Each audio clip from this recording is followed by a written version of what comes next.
ನಮಸ್ಕಾರ. ಜ್ಯೋತಿಷ್ಯ ಫಲ ಕಾರ್ಯಕ್ರಮಕ್ಕೆ ಸ್ವಾಗತ. ನಾನು ಸಿಂಚನಾ. ಇಂದಿನ ಸಂಚಿಕೆಯಲ್ಲಿ ವಾರದ ಭವಿಷ್ಯ ಮತ್ತು ವಾರದ ಪಂಚಾಂಗದ ಬಗ್ಗೆ ತಿಳಿದುಕೊಳ್ಳೋಣ. ಈ ಕುರಿತು ತಿಳಿಸಿಕೊಡಲು ನಮ್ಮ ಜೊತೆ ಇದ್ದಾರೆ ಆಧ್ಯಾತ್ಮಿಕ ಚಿಂತಕರು ಮತ್ತು ಜ್ಯೋತಿಷಿಗಳಾದ ಶ್ರೀ ವಿಶ್ವನಾಥ ಭಾಗವತರು. ಬನ್ನಿ ಅವರನ್ನ ಕಾರ್ಯಕ್ರಮಕ್ಕೆ ಸ್ವಾಗತಿಸೋಣ. ನಮಸ್ಕಾರ ಗುರುಜಿ, ಕಾರ್ಯಕ್ರಮಕ್ಕೆ ಸ್ವಾಗತ. ಶ್ರೀ ಗುರುಭ್ಯೋ ನಮಃ. ಭವಿಷ್ಯ ಮಹಾಗಣಪತಯೇ ನಮಃ. ಎಲ್ಲ ವೀಕ್ಷಕರಿಗೂ ಕೂಡ ಹೃದಯಪೂರ್ವಕವಾಗಿರತಕ್ಕಂತಹ ನಮಸ್ಕಾರಗಳು, ವಂದನೆಗಳು. ಮೊದಲಿಗೆ ಈ ವಾರದ ಪಂಚಾಂಗವನ್ನು ತಿಳಿಸಿ ಗುರೂಜಿ. ಶ್ರೀ ವಿಶ್ವಾವಸುನಾಮ ಸಂವತ್ಸರದ ಉತ್ತರಾಯಣ ವಸಂತ ಋತುವಿನಿಂದ ಪ್ರಾರಂಭವಾದಂತಹ ಈ ವಾರ ಗ್ರೀಷ್ಮ ಋತು, ಅಂದರೆ ವೈಶಾಖ ಮಾಸದಿಂದ ಜ್ಯೇಷ್ಠ ಮಾಸಕ್ಕೆ ಹೋಗುತ್ತೆ. ಇಲ್ಲಿ ಈ ವಾರ ಕೃಷ್ಣ ಪಕ್ಷದ ಭಾನುವಾರ ತ್ರಯೋದಶಿಯಿಂದ ಪ್ರಾರಂಭವಾದಂತಹ ಅಶ್ವಿನಿ ನಕ್ಷತ್ರದಿಂದ ಪ್ರಾರಂಭವಾದಂತಹ ಈ ವಾರ ನಮಗೆ ಸೌಭಾಗ್ಯ ಯೋಗದಿಂದ ಪ್ರಾರಂಭವಾಗುತ್ತೆ. ಸೌಭಾಗ್ಯ ಯೋಗ ಅಂದರೆ ಮನುಷ್ಯನಿಗೆ ಏನೇನು ಸೌಭಾಗ್ಯಗಳು ಬೇಕು, ಮುತ್ತೈದರಿಗೆ ವಿಶೇಷವಾಗಿ ಸೌಭಾಗ್ಯ ಅಂದ ತಕ್ಷಣ ಹರಿದ್ರಾ ಕುಂಕುಮದ ಸೌಭಾಗ್ಯ ಅಂತ ಯೋಚನೆ ಮಾಡ್ತೇವೆ.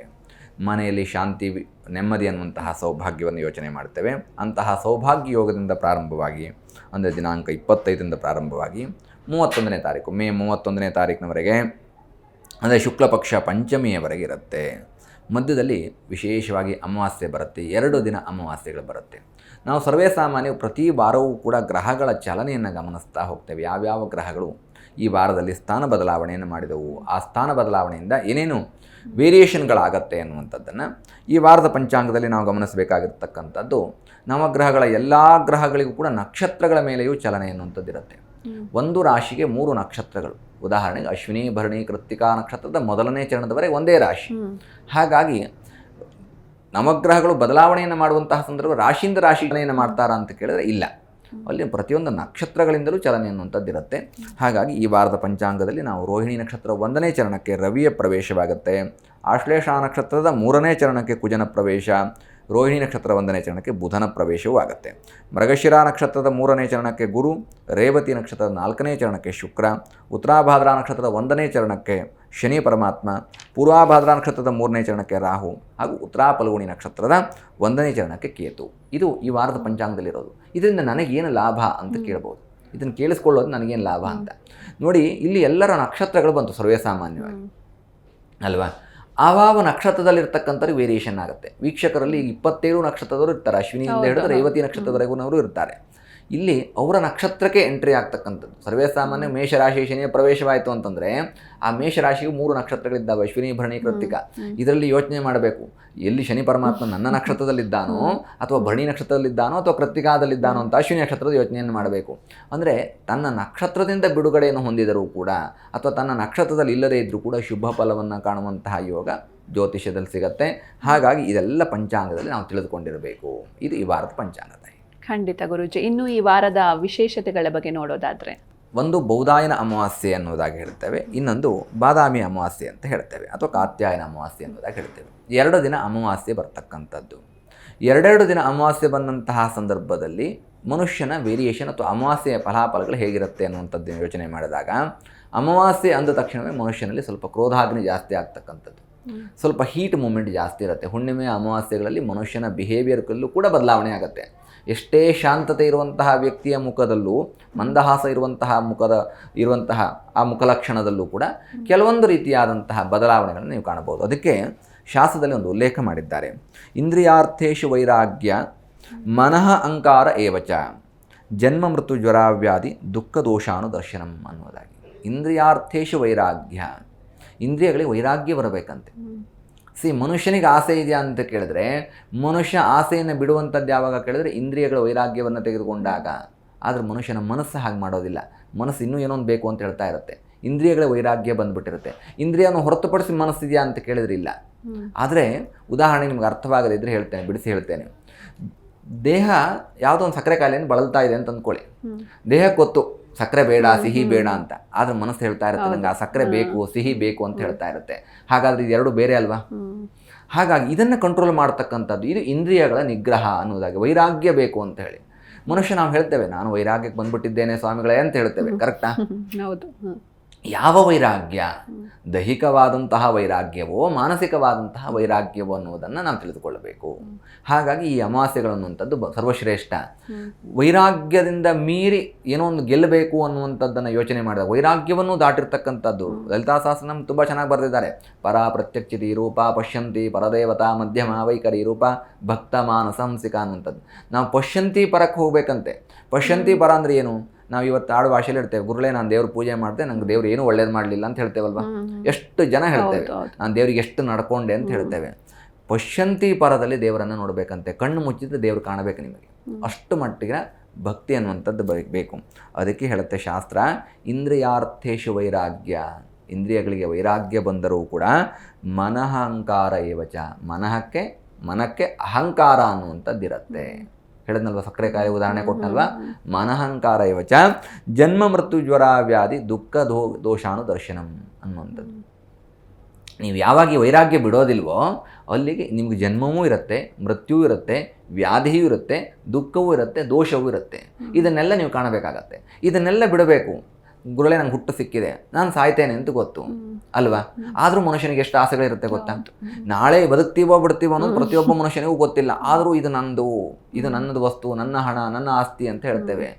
ಗೊತ್ತಿಲ್ಲ, ನಾವು ಇದನ್ನೆಲ್ಲ ತಗೊಂಡು ಹೋಗಲ್ಲ ಅನ್ನೋದು ಎಲ್ರಿಗೂ ಗೊತ್ತು. ಆದರೂ ಆ ಕ್ಷಣಕ್ಕೆ ನಾವು ಅದನ್ನು ಕೋಪವನ್ನು ಮಾಡಿಕೊಳ್ತೇವೆ. ಇದು ಶಾಸ್ತ್ರ ಹೇಳುತ್ತೆ. ಜನ್ಮ ಮೃತ್ಯು ಎರಡೂ ನಮ್ಮ ಕೈಲಿದೆ. ಜ್ವರ ವ್ಯಾಧಿ ಕಾಯಿಲೆ ಇದೆ, ನಮಗೆ ಪ್ರತಿದಿನ ಬರುತ್ತೆ. ವ್ಯಾಧಿ ಅದೇ ಜ್ವರ ಮತ್ತು ವ್ಯಾಧಿ ಅದು ಎರಡು ಒಂದೇ. ಜ್ವರ ಅಂದರೆ ಕ್ಷಣ ಮಾತ್ರದಲ್ಲಿ ಬಂದು ಹೋಗೋದು, ವ್ಯಾಧಿ ಅಂದರೆ ಜೀವನ ಪರ್ಯಂತ ಕಾಡಿಸುವಂಥದ್ದು. ದುಃಖ ದೋಷಾನು ದರ್ಶನಂ, ದುಃಖವೂ ಬರುತ್ತೆ, ದೋಷವೂ ಇರುತ್ತೆ. ದುಃಖ ಅಂದರೆ ಪ್ರತಿನಿತ್ಯ ನಾವು ಒಂದು ದುಃಖ ಪಡ್ತಾ ಇರ್ತೇವೆ.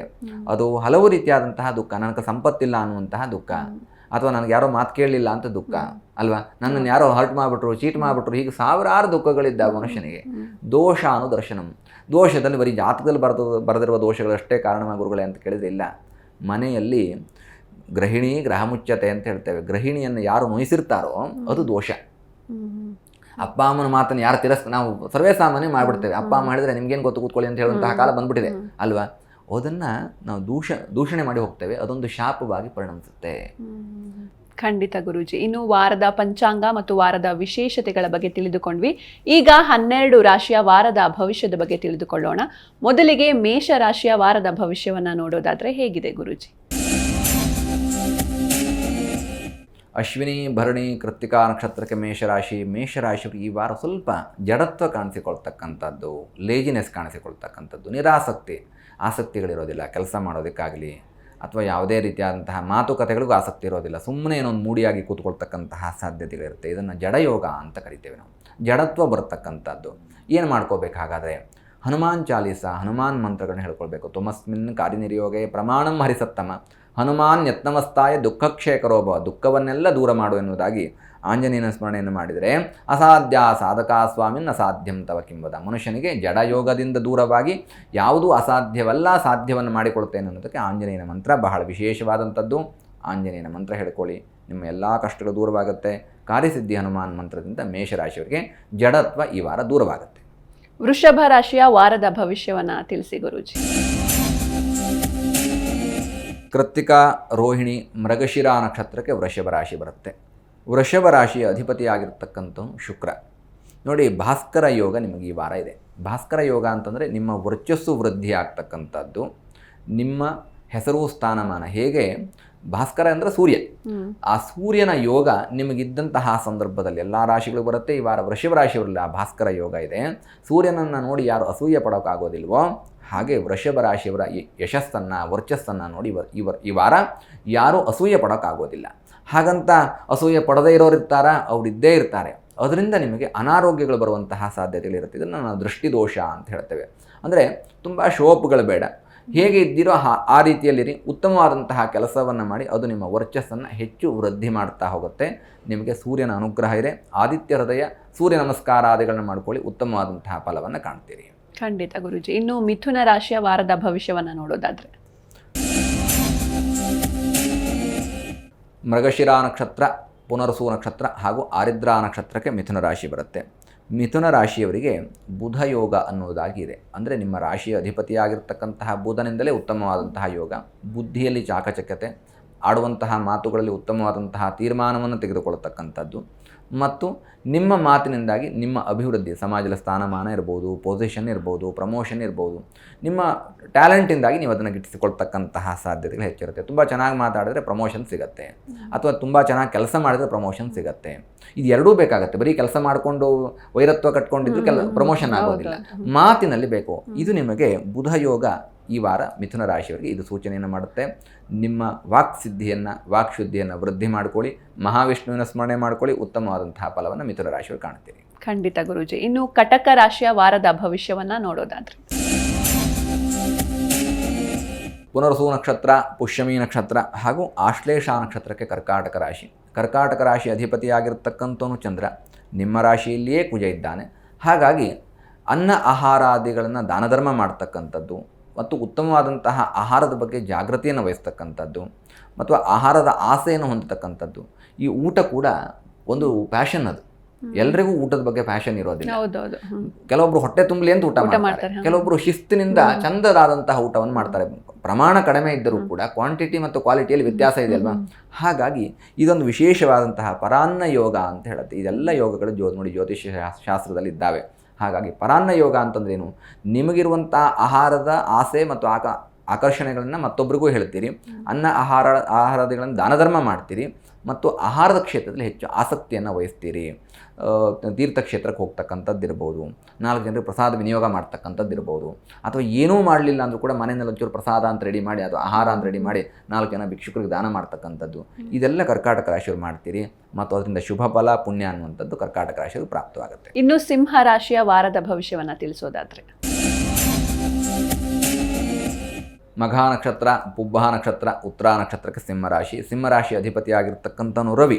ನೋಡಿ, ನಿಮ್ಮ ರಾಶಿಯಲ್ಲಿಯೇ ಕೇತು ಪರಮಾತ್ಮ ಇರ್ತಕ್ಕಂಥದ್ರಿಂದ ಸಹೋದರ ಯೋಗ ಅಥವಾ ಸಹೋದರ ಅಭಿವೃದ್ಧಿ ಯೋಗ ಅನ್ನುವಂಥದ್ದು. ಅಣ್ಣ ತಮ್ಮ ಪರಸ್ಪರವಾಗಿ ಒಬ್ಬರ ಆಸೆಗಳನ್ನು ಒಬ್ಬರು ಕೇಳ್ತಕ್ಕಂಥದ್ದು ಅಥವಾ ಅವರ ಇಷ್ಟಗಳನ್ನು ತಿಳಿದುಕೊಳ್ತಕ್ಕಂಥದ್ದು, ಅವರಿಗೆ ಸಹಾಯವನ್ನು ಮಾಡುವಂಥದ್ದು.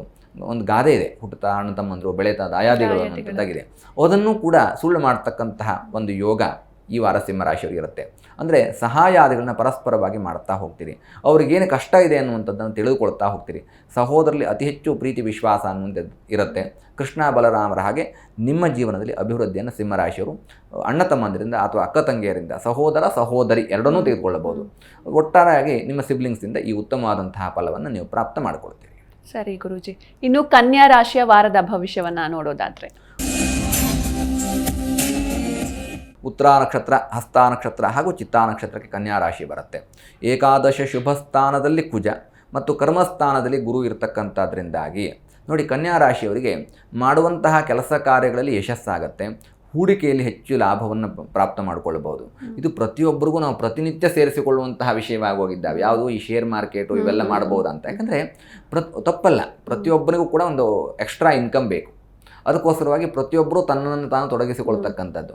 ಬಟ್ ಜ್ಯೋತಿಷ್ಯ ಯಾಕೆ ಸಹಾಯ ಮಾಡುತ್ತೆ ಅಂತಂದರೆ, ತನಗೆ ಆ ದಿನದ ಲಾಭದಲ್ಲಿ ಹೂಡಿಕೆಯಲ್ಲಿ ಒಂದು ಸ್ವಲ್ಪ ಲಾಭ ಇದೆಯಾ ಇಲ್ವಾ, ನಷ್ಟವಾಗುತ್ತಾ ಇಲ್ವಾ, ಅಂದರೆ ನಷ್ಟವಾಗುವಂಥದ್ದಿದೆ ಸ್ವಲ್ಪ ದೂರ ಇರೋಣ, ಈ ರೀತಿಯಾದಂತಹ ಯೋಚನೆಗಳಿಗೆ ಇದು ಬಹಳ ಅವಶ್ಯಕ.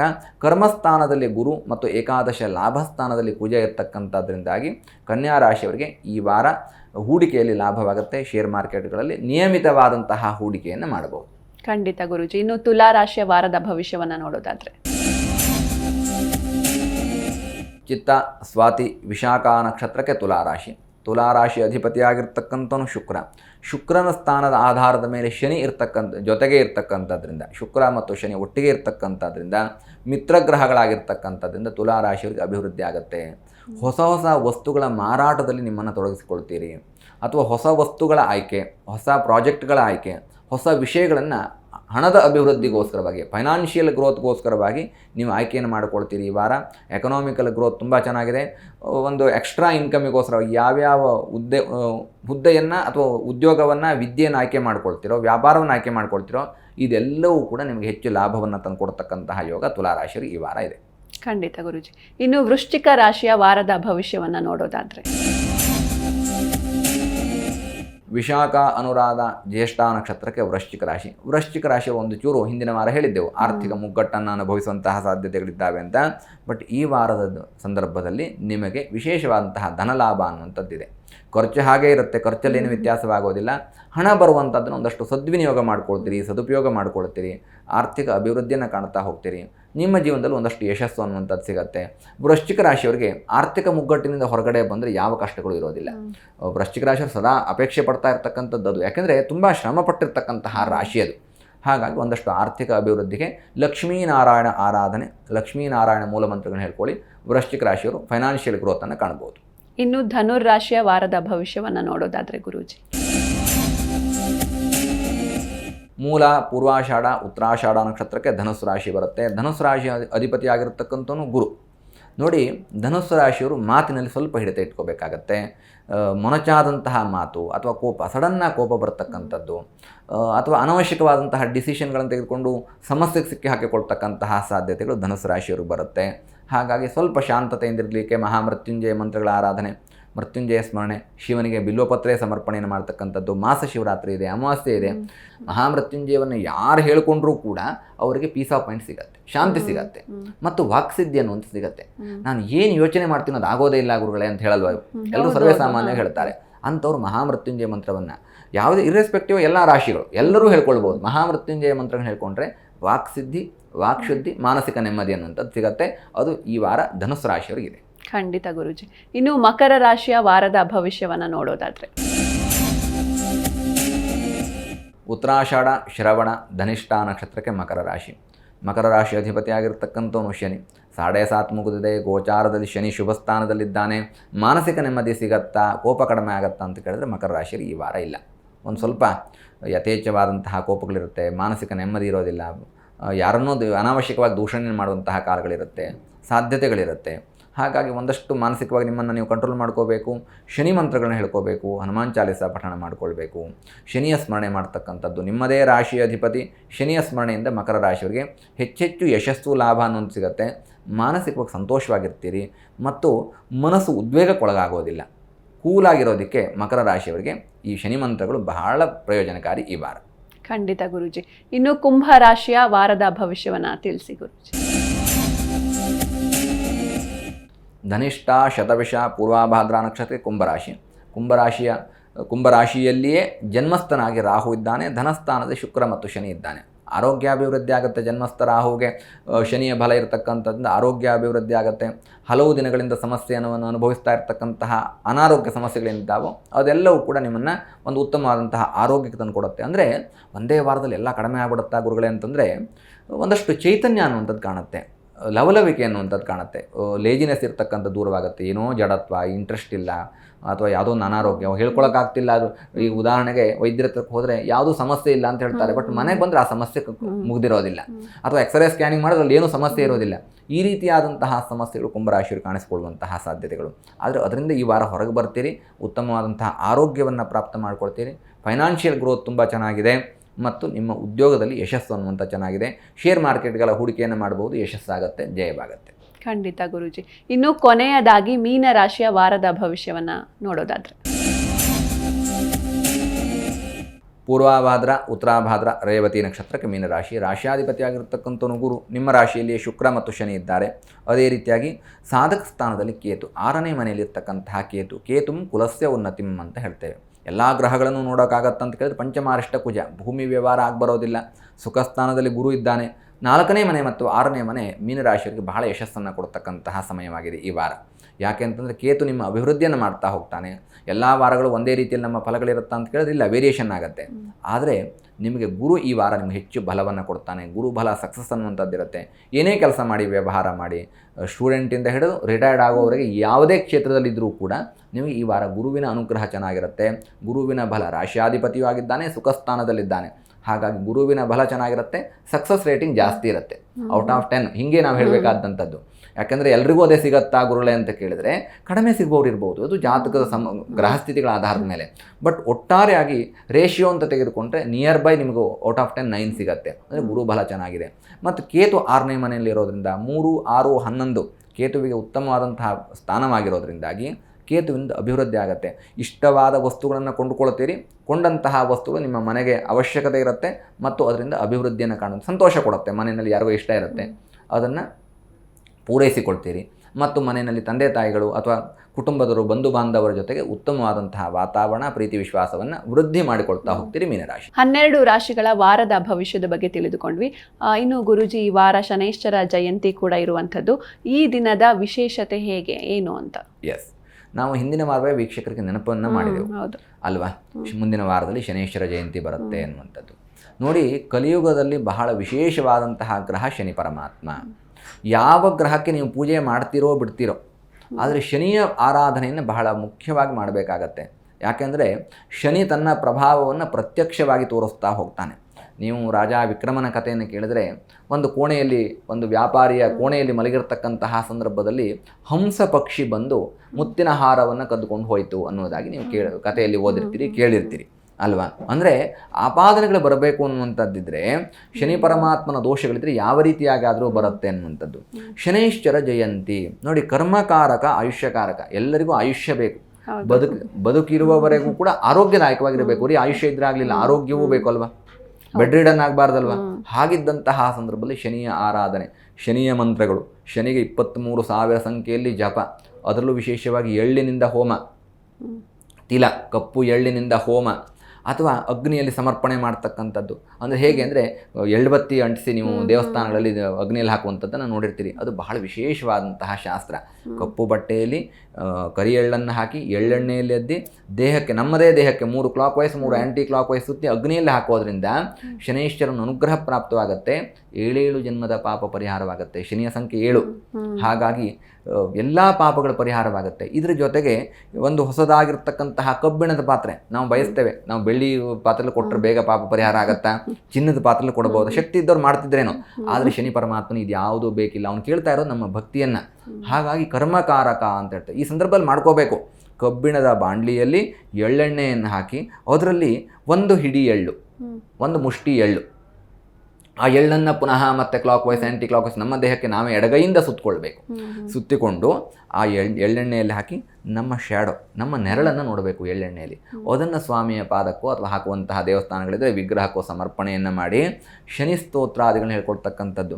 ಶನೈಶ್ಚರಂ ನೀಲವರ್ಣಂ ನೀಲಮಾಲ್ಯಾಂಬರಧರಂ ನೀಲಗಂಧಾನುಲೇಪನಂ ನೀಲಾಶ್ವ ನೀಲಛತ್ರ ಅಂತ ಹೇಳುತ್ತೆ.